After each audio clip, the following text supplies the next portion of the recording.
Hello friends, welcome back to our channel. Friends, ఈ వీడియోలో మనం ఈరోజు అన్ని న్యూస్ పేపర్లో వచ్చినటువంటి ఇంపార్టెంట్ ఎడ్యుకేషన్ అప్డేట్స్తో పాటు చాలా ముఖ్యమైనటువంటి కరెంట్ అఫైర్స్ కూడా రావడం జరిగింది. సో ఈరోజు అయితే చాలా ఇంపార్టెంట్ కరెంట్ అఫైర్స్ ఉన్నాయి. వీడియోని ఎక్కడా స్కిప్ చేయకుండా ఎండ్ వరకు చూడండి. చూసే ప్రతి ఒక్కరు ఖచ్చితంగా లైక్ చేయండి. డైలీ 1 to 2 అవర్స్ వర్క్ చేసి దాదాపుగా 8 న్యూస్ పేపర్ చదివి ఇన్ఫర్మేషన్ మీకు అందించడం జరుగుతుంది. చాలామంది మన వీడియోస్ని చూస్తున్నారు కానీ లైక్ చేయట్లేదు. ఖచ్చితంగా లైక్ చేయండి. ఈ వీడియోకి అయితే నేను 1000 లైక్స్ ఎక్స్పెక్ట్ చేస్తున్నాను. సో ఇది ఎవరికైతే యూజ్ ఉంటుందో వారికి షేర్ చేయండి. అదేవిధంగా సబ్స్క్రైబ్ చేసుకొని చూడండి. రెగ్యులర్గా మీకు జాబ్ అప్డేట్స్ అంతాయి. మన ఛానల్కి సంబంధించిన టెలిగ్రామ్ గ్రూప్లో కూడా జాయిన్ కాండి. సో దాంట్లో కూడా రెగ్యులర్గా జాబ్ అప్డేట్ షేర్ చేస్తున్నాను. మీకు చాలా యూజ్ ఉంటుంది. ఆ గ్రూప్లో కంపల్సరీ జాయిన్ కాండి. ఫ్రెండ్స్, మన ఛానల్ ద్వారా టీఎస్పీఎస్సీ గ్రూప్ 2 కావచ్చు, గ్రూప్ 1కి సంబంధించినటువంటి టెస్ట్ సిరీస్ అనేటువంటి మన యాప్లోకి తీసుకురావడం జరిగింది. సో వీటికి సంబంధించి ఇక్కడ గ్రూప్ 2 టెస్ట్ సిరీస్ సంబంధించి చూసినట్లయితే మీకు ప్రశ్నలు తెలుగు అదేవిధంగా ఇంగ్లీష్ మీడియంలో ఉంటాయి. సో ఒక షెడ్యూల్ ఇవ్వడం జరిగింది. దానికి సంబంధించి టాపిక్ వైజ్గా డేట్ వైజ్ అయితే టెస్టులు కండక్ట్ చేస్తున్నాం. ప్రతి ప్రశ్నకు మీకు వివరణ ఉంటుంది. పూర్తి సిలబస్ కవర్ అయ్యే విధంగా మనం ఈ టెస్టులు అయితే కండక్ట్ చేస్తున్నాం. ప్రజెంట్ దీని యొక్క ప్రైస్ అనేది 299 ఉంది. త్వరలో దీని ప్రైస్ అయితే పెంచబోతున్నాం. ఇంట్రెస్టెడ్ క్యాండిడేట్స్ ఎవరైనా ఉంటే తీసుకోండి. ఇంకా గ్రూప్ 1కి సంబంధించి కూడా టెస్ట్ సిరీస్ అయితే లాంచ్ చేస్తాం. ఇంకా అదే కాకుండా వివిధ సబ్జెక్టులకు సంబంధించినటువంటి టెస్ట్ సిరీస్ కావచ్చు అండ్ గ్రూప్ 1, గ్రూప్ 2, గ్రూప్ 3కి సంబంధించినటువంటి ఫుల్ వీడియో కోర్సెస్ కూడా మన యాప్లో అయితే ఉన్నాయి. సబ్జెక్ట్ వైజ్ కోర్సెస్ కూడా ఉన్నాయి. ఒకసారి మీరు వెళ్ళి చూసి నస్తే వాటికి సంబంధించి అయితే తీసుకోండి. దాంతోపాటుగా డైలీ ఫ్రీ టెస్ట్ కూడా కండక్ట్ చేస్తున్నాం. ప్రతిరోజు ఒక 5 ప్రశ్నలతోటి. So just minimum price 2 rupees తోటి మీరు వాటిని రాసుకోవచ్చు. ఒకసారి యాప్ డౌన్లోడ్ చేసుకొని చెక్ చేసిన తర్వాత నస్తే వాటికి సంబంధించి అయితే తీసుకోండి.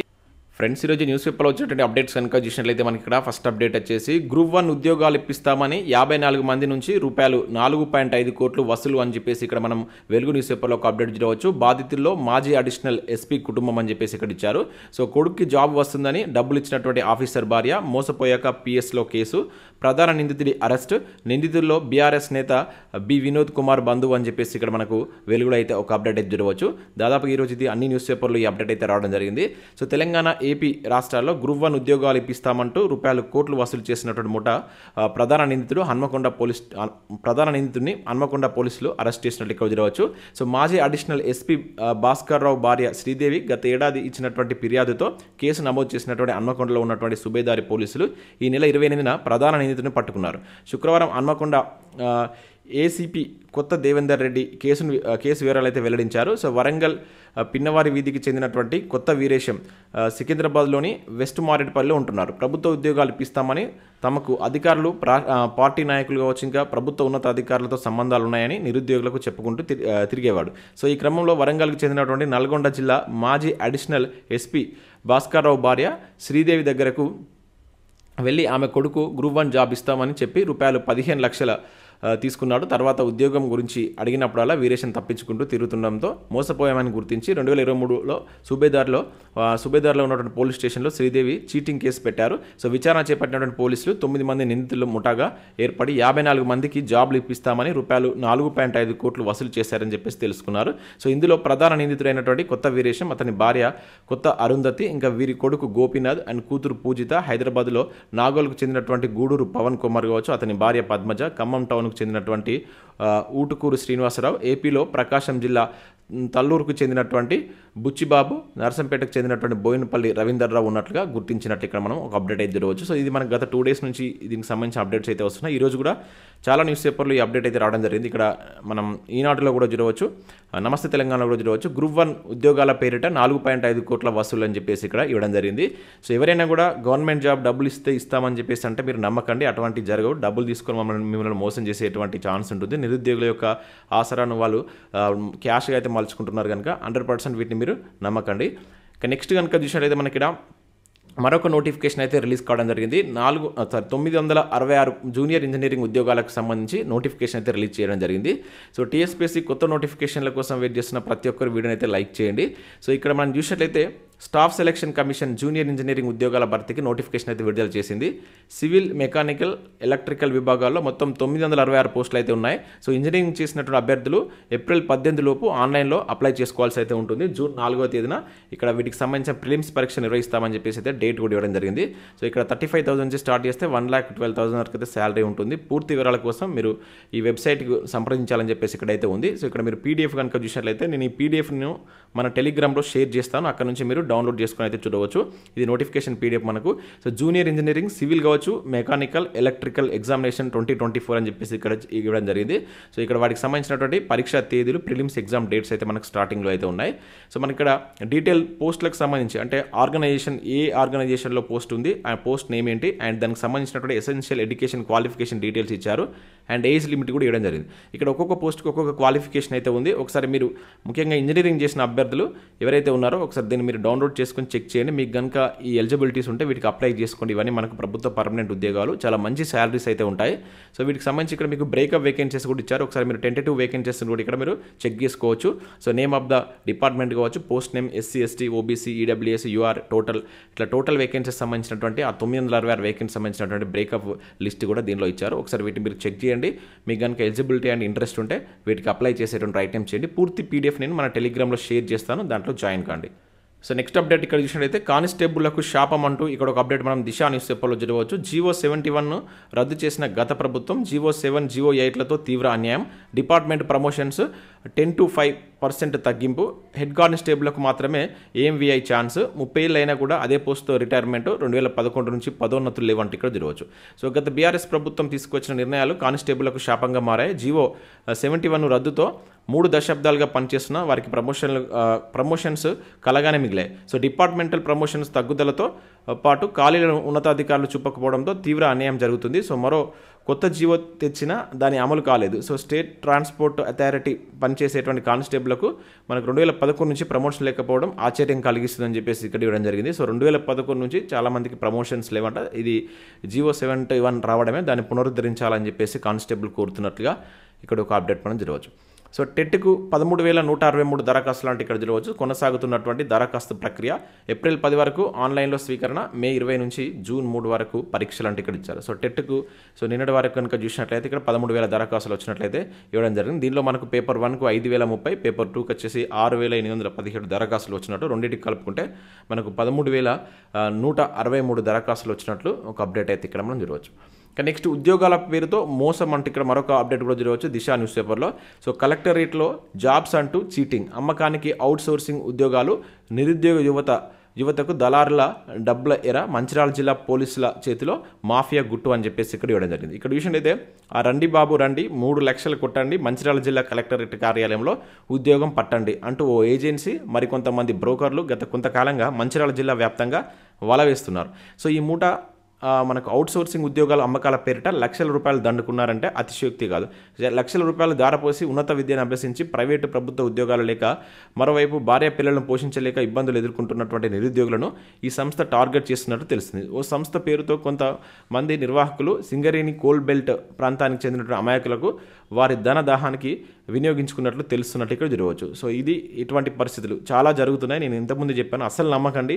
డబ్బులు ఇస్తే జాబ్ ఇస్తాం, అవుట్ సోర్సింగ్ జాబ్స్, మనకు ఏదైతే పర్మనెంట్ జాబ్స్ ఇస్తామని చెప్పేసి మీ దగ్గర డబ్బులు తీసుకుని మిమ్మల్ని మోసం చేసేటువంటి ఛాన్స్ ఉంటుంది. వీటిని మీరు అసలే నమ్మకండి, మీరు మోసపోయేటువంటి ఛాన్స్ ఎక్కువగా ఉంటుంది. ఇంకా నెక్స్ట్ ఇక్కడ టీసీఎస్ జాబ్ అలర్ట్ అని చెప్పేసి ఇక్కడ చూడవచ్చు. ఫ్రెషర్ల నియామకం షురు, దరఖాస్తుల స్వీకరణకు ఆఖరు తేదీ ఏప్రిల్ 10 అని చెప్పేసి ఇచ్చారు. ఎవరైనా ఐటీ జాబ్స్ కావాలనుకుంటే ఇక్కడ మనకు టీసీఎస్లో ఫ్రెషర్స్కి సంబంధించిన నోటిఫికేషన్ అయితే రావడం జరిగింది. సో ఐటీ దిగ్గజం టీసీఎస్, టాటా కన్సల్టెంట్ సర్వీసెస్ ఫ్రెషర్ల నియామకానికి ప్రక్రియను అయితే ఇక్కడ ప్రారంభించినట్టు మనం చూడవచ్చు. సో ఏప్రిల్ 10 వరకు దరఖాస్తులు అయితే స్వీకరిస్తున్నారు.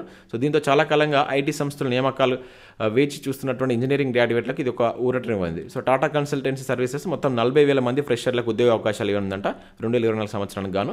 ఎవరైనా ఐటీలో జాబ్ కావాలనుకున్న వాళ్ళు సో ఈ అవకాశాన్ని మీరు యూజ్ చేసుకుంటారు, ప్రయత్నం చేయండి. మీరు టీసీఎస్ వెబ్సైట్కి వెళ్ళినట్లయితే ఈ కంప్లీట్ డీటెయిల్స్ అయితే ఉంటాయి. ఇక నెక్స్ట్ మిగిలినటువంటి పోస్టులను మెరిట్తో భర్తీ చేయండి అంటే ఒక అప్డేట్ ఇక్కడ చూడవచ్చు. ప్రభుత్వానికి రెసిడెన్షియల్ ఎడ్యుకేషన్ రిక్రూట్మెంట్ బోర్డుకు హైకోర్టు ఆదేశాలు, సుప్రీంకోర్టు ఉత్తర్వులను పాటించాలని సూచన. గత 3 days నుంచి మనం చూస్తున్నాం రిలింక్విష్మెంట్ ద్వారా మనకు ఏవైతే మిగిలినటువంటి ముఖ్యంగా రాష్ట్రంలో ఉన్నటువంటి గురుకుల నియామకాల్లో మిగిలిపోయిన పోస్టులను మెరిట్ ఆధారంగా భర్తీ చేయాలని ఆల్రెడీ హైకోర్టు మధ్యంతర ఉత్తర్వులు అయితే జారీ చేసి మరి ప్రభుత్వం దీనిపైన ఎటువంటి నిర్ణయం తీసుకుంటుందో చూడాలి. పెండింగ్లో ఉన్నటువంటి పీఈటీ పోస్టులను కూడా భర్తీ చేయాలంటే ఇక్కడ చూడవచ్చు. సో పెండింగ్లో ఉన్నటువంటి పీఈటీ పోస్టులను పీఈటీ పోస్టుల యొక్క భర్తీ ప్రక్రియను చేపట్టి తమకు న్యాయం చేయాలని చెప్పేసి పలువురు బాధితులు అభ్యర్థులు టీఎస్పీఎస్సీకి డిమాండ్ చేసినట్టు ఎక్కువ చేయవచ్చు. ప్రభుత్వ బడుల్లో పీఈటీ ఉద్యోగాల నియామక ప్రక్రియ 2017లో ప్రారంభించిన నేటి వరకు అది పూర్తి కాలేదు. వాస్తవానికి గత ఏడాదిలో పూర్తి కావాల్సి ఉన్నప్పటికీ అసెంబ్లీ ఎన్నికల ఉన్నందున వాటి ఫలితాలు గత ప్రభుత్వం విడుదల చేయలేదు. సో పీఈటీ పోస్టుల భర్తీ నేపథ్యంలో బీపీఈడి విద్యా అర్హతల విషయంలో కొంత వివాదం నెలకొందని పేర్కొన్నారు. దీనికి సంబంధించి రీసెంట్గా మనకు హైకోర్టు అయితే క్లియరెన్స్ ఇచ్చిందనమాట. సో వాటిని వెంటనే భర్తీ చేయాలని చెప్పేసి ఆ అభ్యర్థులు కోరుతున్నట్లు ఇక్కడ ఒక అప్డేట్ జరగవచ్చు. సో ఇవి మనకు వివిధ న్యూస్ పేపర్లో వచ్చినటువంటి education updates. Next current affairs చూద్దాం. చాలా ఇంపార్టెంట్ కరెంట్ అఫైర్స్ ఉన్నాయి. స్కిప్ చేయకుండా చూడండి, ఖచ్చితంగా లైక్ చేయండి. ఒకటే వీడియోలో మీకు education updates and current affairs రెండు కలిపి అయితే అందించడం జరుగుతుంది. చాలామంది చూస్తున్నారు కానీ లైక్ చేయట్లేదు. ఖచ్చితంగా లైక్ చేసి మీ మిత్రులకు షేర్ చేయండి. సో ఇక్కడ మనకి ఈనాడు ప్రతిభకు సంబంధించి కూడా సౌర కుటుంబం అనేటువంటి టాపిక్ పైన ఒక ఆర్టికల్ ఉంది. అండ్ దాంతోపాటు ఇక్కడ మీకు చరిత్రకు సంబంధించి చోళులకు సంబంధించి దానిపైన కొన్ని ప్రాక్టీస్ ప్రశ్నలు ఇచ్చారు. సో వీటిని కూడా మీరు ఒకసారి డౌన్లోడ్ చేసుకుని ప్రాక్టీస్ చేసేటువంటి ప్రయత్నం చేయండి ఫ్రెండ్స్. దాంతోపాటుగా మనం ఫ్రీ టెస్ట్ డైలీ ఒక 5 ప్రశ్నలు ఫ్రీ టెస్ట్ విత్ ఎక్స్ప్లెనేషన్ తోటి ఫ్రీ టెస్ట్ అయితే కండక్ట్ చేస్తున్నాం. దానికి సంబంధించిన పీడిఎఫ్ను కూడా నేను టెలిగ్రామ్లో నిన్న ఆల్రెడీ ఫస్ట్ టెస్ట్కి సంబంధించి అయితే షేర్ చేశాను. మీరు టెలిగ్రామ్లో జాయిన్ అయినట్లయితే ఆ పీడిఎఫ్ను కూడా మీరు డౌన్లోడ్ చేసుకోవచ్చు. మళ్ళీ నిన్నటి ఎగ్జామ్ మీరు రాయాలనుకుంటే వాటికి సంబంధించి నేను మన యాప్లో just minimum price app price తోటి 2 రూపీస్ తోటి ఒక ఫోల్డర్ క్రియేట్ చేశాను. అక్కడ మీకు ప్రతిరోజు అంటే ఒక రోజు మీరు మిస్ అయినా కూడా అక్కడ నుంచి వాటిని ఆ టెస్ట్లో మీరు రాసుకోవచ్చు అనమాట. సో ఇంట్రెస్టెడ్ క్యాండిడేట్స్ ఎవరు అన్నట్లయితే మన టెలిగ్రామ్లో జాయిన్ అయ్యి డైలీ 5 క్వశ్చన్లు అటెంప్ట్ చేయండి. ఆ క్వశ్చన్స్ మన టెస్ట్ సిరీస్ నుంచి తీసుకుంటున్న క్వశ్చన్స్ అనమాట. మీకు తెలిస్తే మన టెస్ట్ సిరీస్ ఎంత క్వాలిటీగా కండక్ట్ చేస్తున్నాం అనే విషయం ఆ క్వశ్చన్స్ చూస్తే మీకు అర్థమవుతుంది. ఓకే ఫ్రెండ్స్, ఇక్కడ మనం కరెంట్ అఫైర్స్ కనుక చూసినట్లయితే ఇసుకకు ప్రత్యామ్నాయంగా అంటే ఇక్కడ చూడవచ్చు. సో మట్టి కార్బన్ డైఆక్సైడ్తో కొత్త పదార్థం నిర్మాణ రంగంలో విప్లవాత్మక అడుగు 20 నుంచి 22% అధిక మన్నిక. సో అధిక దృఢత్వం అంట. సో ఏఐఎస్సి బెంగళూరు శాస్త్రవేత్తల ఆవిష్కరణ అంటే ఇక్కడ చూడవచ్చు. చాలా ఇంపార్టెంట్. ఇక్కడ మనం ఓవరాల్గా గుర్తుంచుకోవాల్సిన అంశం ఏంటంటే ఇది ఎవరు చేశారు అని చెప్పేసి అడుగుతారు. ఓకేనా, అంటే ఇసుకకు ప్రత్యామ్నాయంగా మట్టి కార్బన్ డైఆక్సైడ్తో ఒక కొత్త పదార్థాన్ని ఇటీవల ఎవరు తయారు చేశారు అంటే ఇది మనకి ఏంటంటే ఈ సిమెంట్కు ప్రత్యామ్నాయంగా ఇసుకకు ప్రత్యామ్నాయంగా అంటే ముఖ్యంగా ఇసుకకు ప్రత్యామ్నాయంగా సిమెంట్ కాదు. సో ఇసుకకు ప్రత్యామ్నాయంగా ఇది వాళ్ళు ఆవిష్కరించడం జరిగింది. ఇక్కడ చూసినట్లయితే నిర్మాణ రంగంలో ఎదుర్కొంటున్నటువంటి అతిపెద్ద సమస్యల్లో ఇసుక కొరత ఒకటి. ఏ ఇల్లు కట్టాలన్నా ఏ గోడ పేర్చాలన్నా ఇసుక అవసరం తప్పనిసరి. సో ఇప్పటికే ఉన్నదంతా తవ్వేస్తుండడంతో భవిష్యత్తులో ప్రత్యామ్నాయం ఖచ్చితంగా కానున్నట్లు ఇక్కడ ఇచ్చారు. అంటే ఇసుక నిల్వలు అయిపోతున్న కొద్దీ మనకు దానికి సంబంధించి ప్రత్యామ్నాయం అయితే అవసరం ఉంటుంది. సో ఈ నేపథ్యంలో మనకు బెంగళూరులో ఉన్నటువంటి ఇండియన్ ఇన్స్టిట్యూట్ ఆఫ్ సైన్సెస్ శాస్త్రవేత్తలు అద్భుత ఆవిష్కరణ చేశారు. కార్బన్ డైఆక్సైడ్ను వినియోగించి కొత్త పదార్థాన్ని అభివృద్ధి చేశారు. సో నిర్మాణ వ్యర్థాలు అదేవిధంగా మట్టిలో ఉన్నటువంటి ప్రత్యేక పద్ధతుల ద్వారా కార్బన్ డైఆక్సైడ్ను జొప్పించి నిర్మాణాల్లో వాడేలా తయారు చేశారు. సో ఈ ప్రక్రియతో కాల్షియం కార్బోనేట్ స్ఫటికాలు తయారవుతాయని శాస్త్రవేత్తలు తెలిపారు. ఇవి ఇసుక కావచ్చు సిమెంట్ కంటే 20 నుంచి 22% అధిక మన్నిక అధిక దృఢత్వాన్ని కలిగి ఉంటాయని చెప్పేసి ఇక్కడ వెల్లడించడం జరగవచ్చు. సో దీనివల్ల మనకి ఇసుక కొరత తగ్గుతుంది అండ్ కార్బన్ డైఆక్సైడ్ యొక్క వ్యాప్తి మనకు పర్యావరణంలో కొంత ఇబ్బందిగా ఉంది కనుక దాన్ని కూడా మనం తగ్గించుకునేటువంటి ఛాన్స్ అయితే ఉంటుంది. చాలా ఇంపార్టెంట్ ఆవిష్కరణ అండ్ కాంపిటేటివ్ ఎగ్జామ్లో మనకు అడగడానికి ఎక్కువగా ఛాన్స్ ఉన్నటువంటి ఏరియా ఇది, గుర్తుంచుకోండి. ఇక నెక్స్ట్ కనుక చూసినట్లయితే తగ్గిపోతున్నటువంటి యువ జనాభా అంటే ఇక్కడ చూడవచ్చు. దక్షిణాది రాష్ట్రాల్లోనే అధికం. తెలంగాణ యువతలో నిరుద్యోగ రేటు 21.71%. సో ఐఎల్ఓ భారత ఉపాధి నివేదిక 2024 వెల్లడి అంటే ఇక్కడ చూడవచ్చు. అయితే మనకు గత 2-3 డేస్ నుంచి ఐఎల్ఓకి సంబంధించినటువంటి నివేదికలు వివిధ న్యూస్ పేపర్లు అయితే వస్తున్నాయి. కొంత కన్ఫ్యూజన్ ఉంది. ఒక్కొక్క న్యూస్ పేపర్లో ఒక్కొక్క రకంగా ఇస్తున్నారు. నేను మన కరెంట్ అఫైర్స్ చెప్పేటప్పుడు దీనికి సంబంధించి మీకు కంప్లీట్ డీటెయిల్స్ ఇచ్చేటువంటి ప్రయత్నం చేస్తాను. ఎందుకంటే నేను అఫీషియల్గా ఐఎల్ఓ వెబ్సైట్ నుంచి దీన్ని డౌన్లోడ్ చేసుకొని దానిలో ఉన్నటువంటి ఇన్ఫర్మేషన్ మీకు అందించే ప్రయత్నం చేస్తాను. సో దీనిలో ఒక్కొక్క న్యూస్ పేపర్లో ఒక్కొక్క రకంగా వస్తుంది. ఒకసారి మీకు ఇది గుర్తు చేస్తామని చెప్పేసి చెప్తున్నాను. మిస్టేక్స్ ఉంటున్నాయి కనుక నేను కంప్లీట్ ఇన్ఫర్మేషన్ మీకు వీడియోలో మన కరెంట్ అఫైర్స్ వీడియోలో మీకు చెప్పేటువంటి ప్రయత్నం చేస్తాను. ఇక నెక్స్ట్ కనుక విషయాలు అయితే భారత్లో ఐఏఐ అనుబంధ సంస్థ ఏర్పాటు అంటే ఇక్కడ జరగవచ్చు. సో ఇక్కడ చూసినట్లయితే మనకు ఏరోస్పేస్ రక్షణ రంగ దిగ్గజ ఇజ్రాయెల్ ఏరోస్పేస్ ఇండస్ట్రీస్ ఐఏఐ భారత్లో తమ అనుబంధ సంస్థను ఏరోస్పేస్ సర్వీసెస్ ఇండియాని ప్రారంభించిందంటే ఇక్కడ జరగవచ్చు. సో మేక్ ఇన్ ఇండియా లక్ష్య సాధనలో పాలు పంచుకోవడంతో తమ నిబద్ధతకు ఇది నిదర్శనమని మనకు ఈ ఏఎస్ఐ CEO డ్యానీ లాబర్ తెలిపినట్టు ఇక్కడ చూడవచ్చు. సో భారతీయ సాయుధ బలగాల కోసం అధునాతన సిస్టమ్స్ను అభివృద్ధి చేసే దిశగా మనకు ఈ ఏఐఏ డిఆర్డిఓ మధ్య సంబంధాలు మరింత బలోపేతం కావడానికి ఇది దోహదపడుతుందని చెప్పి చెప్పింది. అంటే ఇక్కడ మనకు దేనితోటి ఇక్కడ ఇది ఒప్పందం గుర్చుకుంది, డిఆర్డిఓ, ఇది గుర్తుంచుకోండి. ఓకేనా. సో భారత్లో మనకు ఈ ఏఐ అనుబంధ సంస్థ ఎవరితోటి ఒప్పందం కూర్చుకుంది అని చెప్పేసి అడగడానికి ఛాన్స్ ఉంటుంది. ఇది ముఖ్యంగా ఏరోస్పేస్ కావచ్చు అండ్ అదేవిధంగా రక్షణ రంగానికి సంబంధించినటువంటి ముఖ్య ఒప్పందం గుర్తుంచుకోండి, ఇంపార్టెంట్. DRDO తోటి ఒప్పందం కూర్చుకుంది. ఇంకా నెక్స్ట్, భారత్లో రాజకీయ హక్కులకు రక్షణ ఉందని భావిస్తాం అంటే ఇక్కడ జరగవచ్చు. ఎన్నికలు స్వేచ్ఛగా జరుగుతాయని ఆశిస్తున్నాం. కేజ్రీవాల్ అరెస్ట్పై ఐరాస వాక్య అంటే ఇక్కడ జరగవచ్చు. సో మన కేజ్రీవాల్ అరెస్ట్కి సంబంధించి ఎక్కువగా వార్తల్లో అయితే ఉంది. సో దాన్ని ఒకసారి మీరు కంప్లీట్గా చదవండి. ముఖ్యంగా ఏంటంటే ఒక ముఖ్యమంత్రి జైల్లో ఉండి కూడా ఆ పదవిని చేపట్టవచ్చా లేదా అనేటువంటి విషయం కూడా ఇటీవల మనకు వార్తల్లో చాలా హైలైట్ అయింది. సో ఇక్కడ మీరు చూడవలసినటువంటి అంశం ఏంటంటే ముఖ్యమంత్రికి సంబంధించినటువంటి బాధ్యతలు మనకి ఏదైతే పాలిటీ పరంగా ఆ ఆర్టికల్స్ కావచ్చు, విధి విధానాలు, వాటికి సంబంధించి ఒకసారి మీరు చూసేటువంటి ప్రయత్నం చేయండి. పాలిటీ పరంగా అక్కడ నుంచి మనకు బిట్స్ ఎక్స్పెక్ట్ చేయవచ్చు. ఇక నెక్స్ట్ విషయం అయితే ఐరాసలో తెలంగాణ యువకుడి ప్రసంగం అంటే ఇక్కడ మనం చూడవచ్చు.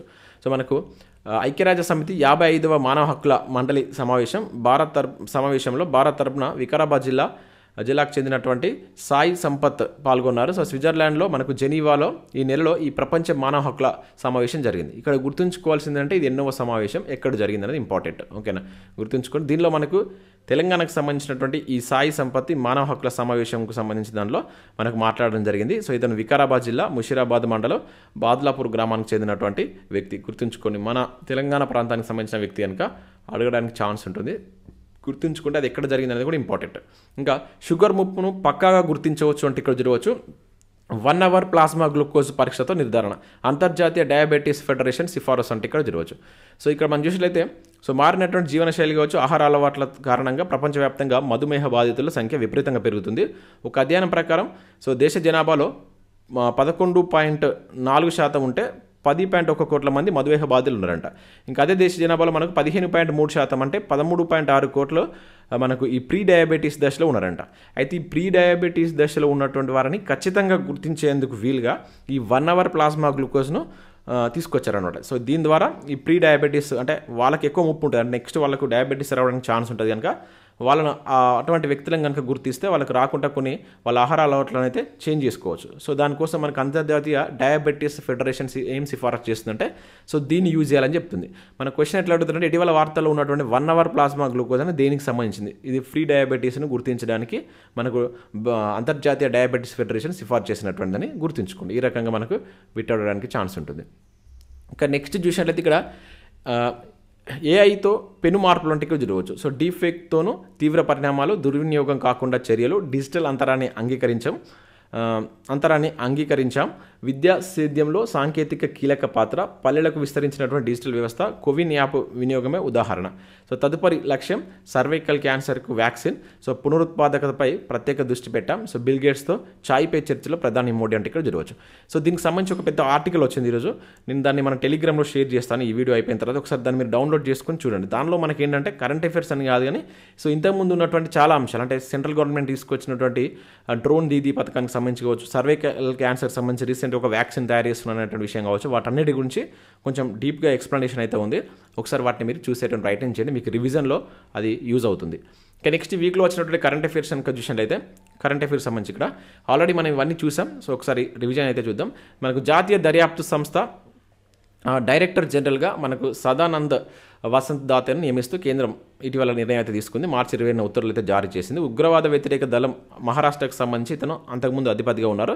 ప్రస్తుతం మనకు NIA డీజీగా ఉన్నటువంటి దినాకర్ గుప్తా ఈ మార్చి 31న పదవి విరమణ చేశాక ఆయన స్థానంలో మనకు సదానంద్ బాధ్యతలు అయితే స్వీకరిస్తారు. ఇది గుర్తుంచుకోండి. ఇక్కడ మొత్తం 3 నియామకాలు జరిగినాయి, మీకు ఆల్రెడీ చెప్పాను. ఇది ఒకటి NIAకి సంబంధించి. నెక్స్ట్ జాతీయ విపత్తు ప్రతిస్పందన దళం అధిపతిగా మనకు పీయూష్ ఆనంద్ను కేంద్ర ప్రభుత్వం అయితే నియమించింది. సో ఈయన ప్రస్తుతం CISF ప్రత్యేక డీజీగా ఉన్నారంట. సో ఇప్పుడు మనకు NDRFకి రావడం జరిగింది. సో గుర్తుంచుకోండి, ఇక్కడ ఆప్షన్ ఇచ్చినప్పుడు ఇది కూడా ఇస్తాడు. CISF నుంచి వెళ్ళి NDRFకి వచ్చింది, జాగ్రత్తగా గుర్తుంచుకోవాలి ఇటువంటి వాటిని. Next bureau of police research development director జనరల్గా రాజస్థాన్ క్యాడర్కి చెందినటువంటి 1990 బ్యాచ్ అయినటువంటి IPS రాజీవ్ కుమార్ శర్మను నియమించారు. ఓకేనా, ఇది బ్యూరో ఆఫ్ పోలీస్ రీసెర్చ్కి సంబంధించినటువంటి దానికి ఈ 3 నియామకాలు జరిగాయి, ఇంపార్టెంట్. ఇది ఆల్రెడీ చూసాం. మనకు అంతర్జాతీయ హాకీ సమైక్యకు నూతన FIH అథ్లెట్ కమిటీకి సహా అధ్యక్షుడిగా మనకు భారత హాకీ వెటరన్ గోల్ కీపర్ అయినటువంటి శ్రీజేష్ నియమితులు అయితే కావడం జరిగింది. ఇక దాంతోపాటు ఇక్కడ మనం ఇది కూడా చూసాం. సో ప్రపంచవ్యాప్తంగా 78.3 కోట్ల మంది తీవ్ర ఆకలితో అలమటిస్తున్నారని, పలు దేశాల్లో ఆహార సంక్షోభం మరింత ముదురుతుందని చెప్పేసి ఐక్యరాజ్య సమితి అయితే వెల్లడించింది. 2022లో ఉత్పత్తి అయినటువంటి ఆహారంలో 19%, ఇది గుర్తుంచుకోండి, 19% వృధా అయిందని, 100 కోట్ల టన్నులకు అది సరిపడా ఆహారం వేస్ట్ అయిందని చెప్పి తెలపడం జరిగింది. సో ఐరాస పర్యావరణ పథకం 2024 మార్చి 27న విడుదల చేసినటువంటి ఆహార వృధా నివేదికలు వివరాలు ఉన్నాయి. సో ఈ నివేదిక ఇంపార్టెంట్, క్వశ్చన్ అడిగితే అడగవచ్చు. సో ఇవి మనకు వివిధ న్యూస్ పేపర్లో వచ్చినటువంటి ఎడ్యుకేషన్ అప్డేట్స్, అయితే ఇంకా కరెంట్ అఫైర్స్. మీరు టెలిగ్రామ్లో జాయిన్ కాండి, ఫ్రీ టెస్ట్ రాసుకోవచ్చు. సో ఫ్రీ టెస్ట్కి సంబంధించి ఒకవేళ నిన్న టెస్ట్ కూడా మీరు రాయాలనుకుంటే మీరు మన యాప్లోకి వెళ్ళండి. మన యాప్లోకి వెళ్ళినట్లయితే మీకు ఇక్కడ ఫ్రీ టెస్ట్కి సంబంధించి నేను ఆల్రెడీ ఒక ఈ ఫోల్డర్ అయితే క్రియేట్ చేశాను. జస్ట్ మినిమం ప్రైస్, ఇది యాప్ ప్రైస్ తోటి 2 రూపీస్ మీరు చెల్లించి దీనికి సంబంధించి మీరు ఆ టెస్ట్ అయితే రాసుకోవచ్చు. అండ్ పీడిఎఫ్ కూడా మన టెలిగ్రామ్లో నేను వెంటనే షేర్ చేస్తున్నాను. ఆ పీడిఎఫ్ కూడా జస్ట్ 5 క్వశ్చన్స్ ఇస్తున్నాను. రకరకాల, ఇప్పుడు నిన్న అయితే ఉద్యమ చరిత్ర, తర్వాత కొన్ని కరెంట్ అఫైర్స్ కావచ్చు, ఇలా డైలీ ఒక టాపిక్ మీద మీకు క్వశ్చన్స్ ఇస్తాను. ఆ క్వశ్చన్స్ కూడా మనం కండక్ట్ చేస్తున్నటువంటి గ్రూప్ 1, గ్రూప్ 2 టెస్ట్ సిరీస్ ఉంది కదా, దాంట్లోకి వెళ్ళి కొన్ని క్వశ్చన్స్ పిక్ చేసి మీకు అక్కడ ఇస్తున్నాం. సో మీకు ఆ క్వాలిటీ ఏంటో తెలుస్తుంది. ఒకవేళ నచ్చితే అప్పుడు మీరు మన గ్రూప్ 2, గ్రూప్ 3 అండ్ గ్రూప్ 1 సంబంధించిన టెస్ట్ సిరీస్ కూడా బై చేయవచ్చు. సో ఇది friends, thanks for watching. Thank you.